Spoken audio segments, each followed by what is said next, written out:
What's going on, everybody? Welcome back to GmiasWorld. Today we're going to be talking about something that I've been tweeting out. I've been trying to keep you guys involved with the moves that we're making a little bit more up to date by using Twitter. So if you guys are not following me on Twitter at GmiasWorld, please feel free to go ahead and do so, because I will give some questions out about what we're going to be doing, throughout the days with the team and certain dudes getting burnt like toast. Over the last couple of days, I've been playing. If you guys follow me on Twitch, you would have seen me live where Rod Woodson got burnt like toast, right?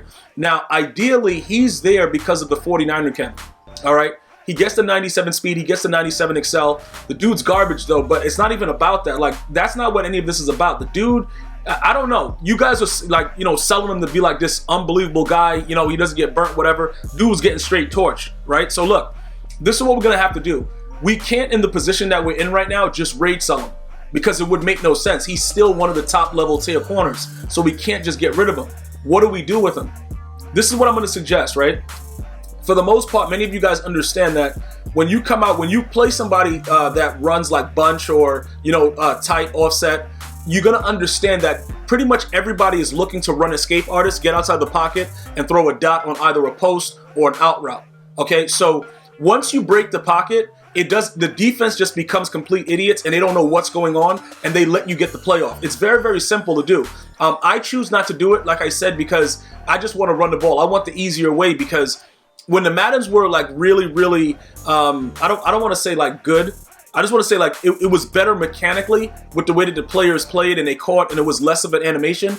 It was easier to be able to say, you know what, I can come out with my offensive scheme, and regardless of what my opponent is doing, I can dominate him and do whatever I want. That's no longer the case. The way that the players play and the animations that go on, it'll make you rip your hair out. So if you don't want to run escape artists, and run outside the pocket, throw posts, throw streaks with your eyes closed, whatever, with dashing deadeye, it becomes very, very difficult.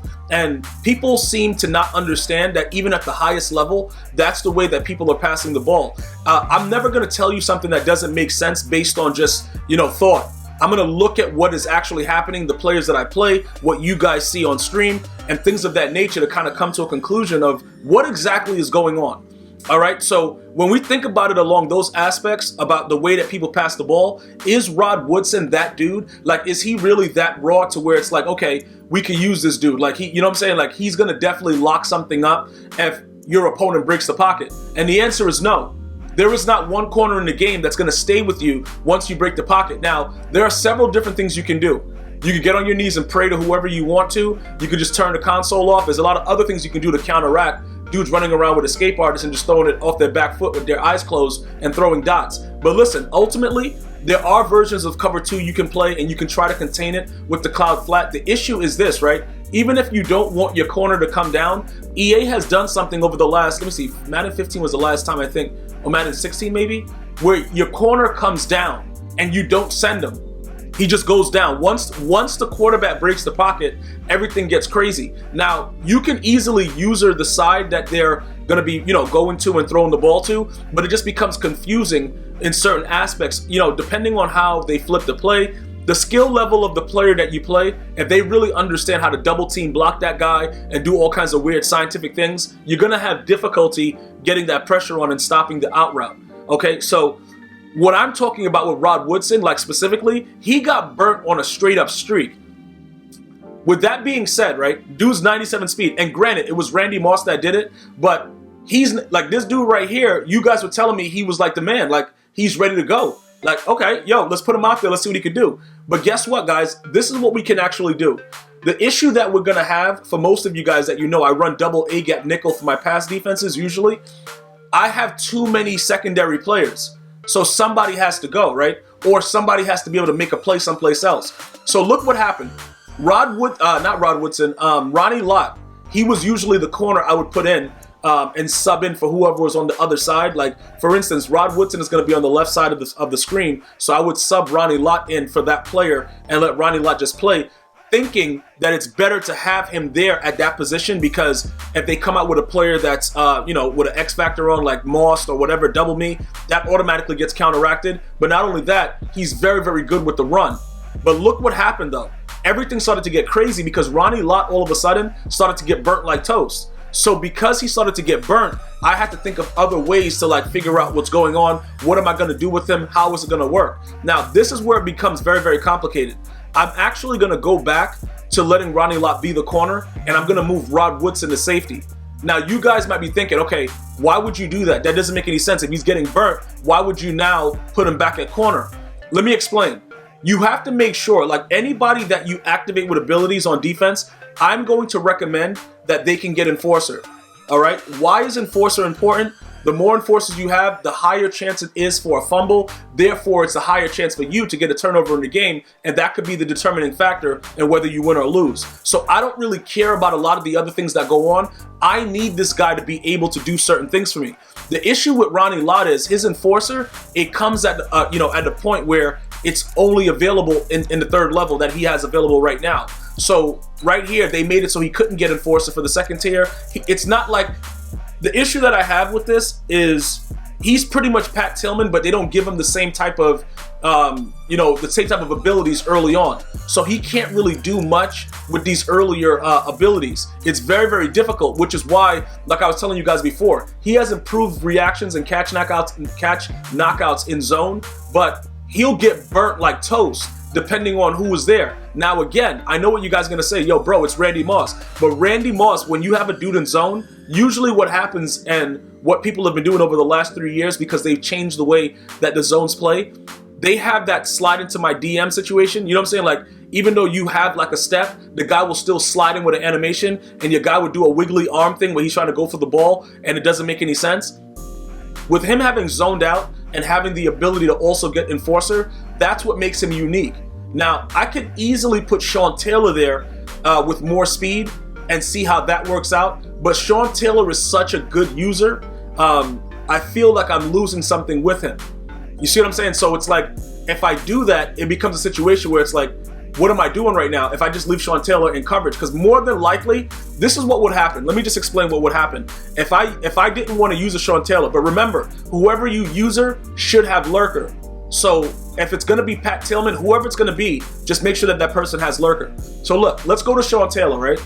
This is what really, really frustrates me about the game, because look, he can get the Enforcer here, right?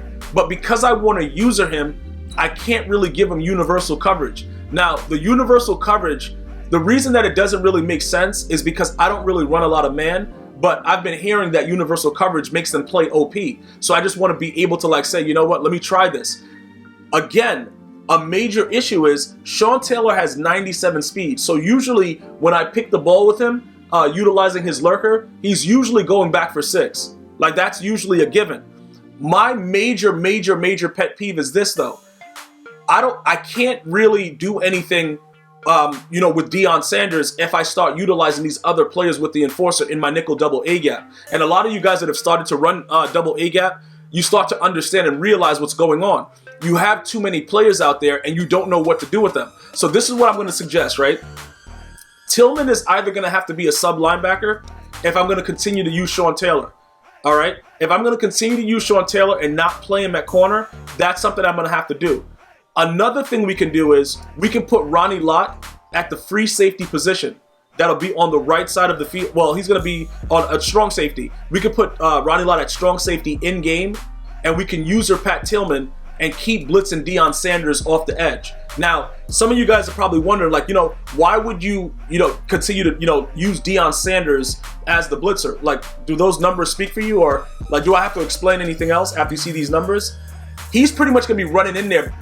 Usually by the time that the quarterback gets the snap, Deion Sanders is already back there. Now, for some of the games that I played recently, when we had to sub Ronnie Lott in and put Deion Sanders at corner because we were getting burnt too much, it was some different situations and scenarios that caused that, for us to have to deal with that situation just to begin with. But what I'm thinking now is Tillman is overdue for an upgrade. Once Tillman gets his upgrade, it would be easier for us to say, all right, he's going to be that guy. He's going to be our user, and we could rock like that. You see what I'm saying? Because with Tillman, with his thing, he gets Enforcer as a tier 1 ability. So he actually has a lot more opportunity to do a lot of different things. The other players don't. He also gets Lurker. So it makes sense for me to have one person that's going to be my user, you know, throughout the entirety of what I'm doing within the game. And he is still OP, you know, with everything else that he gets. You will notice though, for him, he doesn't get the opportunity to get that zoned out universal coverage stuff. So that's what I'm starting to think about right now. If we put Sean Taylor in that position to make that play, Ronnie Lott would end up going back to free safety, and then we could keep Pat Tillman at strong safety just for like regular 3-4. You know what I'm saying? Regular 3-4. We could still have all the enforcers out there, but ideally, you know, you're gonna want to make sure, like with your actual pass defense, which is the most important, like what I was just giving you guys examples about with the bunch or the tight offset. You need guys that can really play good coverage. So what I'm thinking now is how we're gonna change the team is this. We're not gonna be able to use a Sean Taylor anymore. We're gonna actually have to leave Sean Taylor in coverage. So we're gonna leave Lurker on Pat Tillman, and we're gonna have to take Lurker off of Sean Taylor and adjust him. Now, with the way that this works, like I said, once Pat Tillman gets upgraded, he's going to be a lot better. But looking at these numbers right now, it's very, very difficult to do anything else with him. There's pretty much nothing else you could do with him. You know what I'm saying? Once we put Rod Woodson at safety in the double A gap, and then we have Sean Taylor at the left corner, Ronnie Lott is going to have to play free safety. And then Deion Sanders will do what he's doing. You know what I'm saying? Like, it's going to be very, very technical how we do it. Or we're going to have to put Ronnie Lott as the other corner because he gets zoned out. And then Night Train just won't be able to play, but it won't matter because we'll have two enforcers as the corners. And then Deion will still be blitzing. Pat Tillman will be there. And then we'll put Rod Woodson at the other safety position.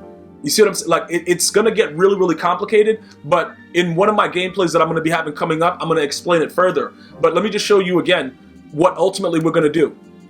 Because I'm no longer going to use a Sean Taylor, he doesn't need Lurker, okay, just for whatever.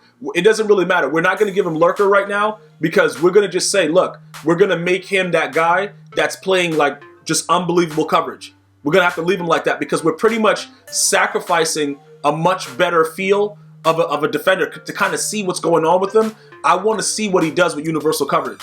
I really do, because you guys have been ranting and raving about it. And then another thing is this, you don't need to use zoned out as the first one anymore.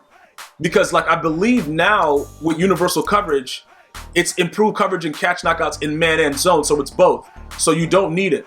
Obviously with enforcer that has to stay. So if we're not gonna, utilize Lurker anymore, this right here, we're gonna have to refund the ability, all right? And we're gonna put something else on him. Now, I don't know if we should go indoor baller, or because these other ones like tip drill, all these are garbage, right? So we don't really need to worry about that. I think indoor baller is probably the best bet for us, because that way he gets his in dome stadiums, he gets to get to reinforcement faster. I use it a lot because most people play in dome, so it doesn't affect their kicks if it comes down to a field goal at the end of the game. And then we'll just take Lurker off of him. We'll refund that ability, all right? And then what we'll do with this is we'll just add universal coverage. All right, and then we'll craft that. We'll give it to him, and then now we know we're not going to use him anymore. But we're going to be expecting a little bit more out of him defensively, and then we'll just move Ronnie Lott to the other side. Keep both sides in our defense with enforcers and guys that have the ability to get zoned out and all the other stuff with their squad. Now, let's go back over to Ronnie Lott and see exactly what's going on with that situation, because technically speaking, everybody else is going to be for show. Guys like Night Train Lane and stuff like that, they're going to ideally just be there for show. There's really nothing else that we're going to need them for. Now, this is another major issue, right? Because I told you, we can't put universal coverage on him because enforcer is a must. So this creates another issue for us because we won't fully be able to get everything out of him with universal. But we know that if the ball goes to his side, he's going to blast somebody into another world. And he usually causes at least one fumble a game. If Sean Taylor, Ronnie Lott, or Pat Tillman hits you during the game, even Patrick Willis, without any abilities, you're going to fumble the ball. All right? So I'm going to let you guys understand. At this point, it is not smart to take this off of him and give him universal coverage because he needs enforcer in the game.